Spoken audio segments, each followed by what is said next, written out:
Hey guys, DRush211 here to give you an intro to my tutorial series for X-Men Arcade. The version I'm running here is PSN, specifically Expert Japan 6P. So if you're running an emulator, the screens will be slightly different, but the mechanics will largely be the same. We use Colossus on the run, since his mutant power is by far the most consistent and has about the biggest width and height. You'll probably notice what I mean here in a little bit, and if you play around with the characters, you'll notice he's just much easier to control and manage than everybody else is. So the first thing I'm going to show you here, since this is just kind of a basic intro to teach you a few things before moving on to the segments themselves, we're going to look at the mutant power. So that's the main thing you're using throughout the game, even on the bosses. If you have to attack with your normal attack, you're probably doing something wrong. So let's kind of show off here. So if you notice, you've got this little blue dot in the top left corner underneath your health bar. So in the Japanese version, you will use that first. Oh no, I just got hit. Terrible news.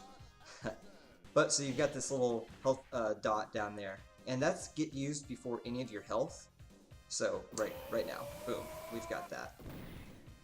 So now that I've done that, if I do it once again, you'll notice that my health bar goes down.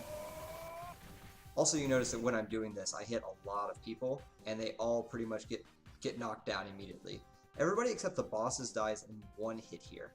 There's like a small exception later where there's a mini boss setup, but it's largely the same thing. So now that we've shown off the mutant powers and how the health is managed, I'm going to start working into the rule of 5. So if you notice right here, we have 7 characters on the screen.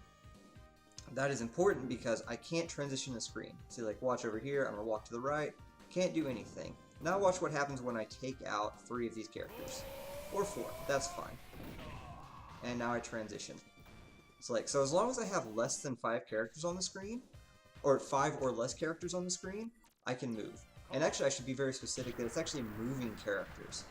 For some reason there's some I want to say stagnant, some non-moving parts later on in the game, and you can go even if they're still on the screen, even though they are technically enemies that you can kill.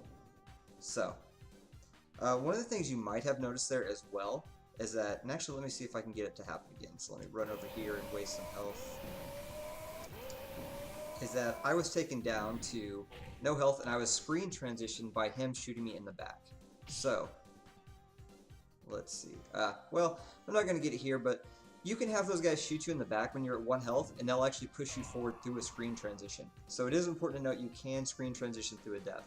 This actually helps you pick up about 1 to 2 seconds on a lot of the splits later on, so you're going to see me trying to actively get that where I can. It's all RNG, so it's not something you should really be concerned about, but it is something you should try to pay attention to. So, the last thing I'm going to show you here is the jump mechanic. So, let me go ahead and clear these guys out. So, if you watch right here, I'm going to actually do a jump smash attack, and that is faster than walking. The problem with the jump smash attack is that I can't screen transition when I do it. So, let me jump smash here. And you notice it keeps locking up whenever I do that, but if I'm just jumping, I can keep transitioning. So, jumping is also a great way to avoid attacks, even though I'm not doing that right here. You're going to jump a lot, because you can always avoid most attacks with the jump. So, that's one thing to keep in mind. You want to jump everywhere, you want to utilize the jump smash, like very rarely. There's a couple of points where the screen automatically doesn't transition, so you can use it anyway. But that is all that you need to know basically for the intro. The rest of it's going to be segments teaching you how to run. So that's it for now. Hopefully you'll move on to segment 1, which is Pyro, and we'll play through this whole screen. Alright, thanks.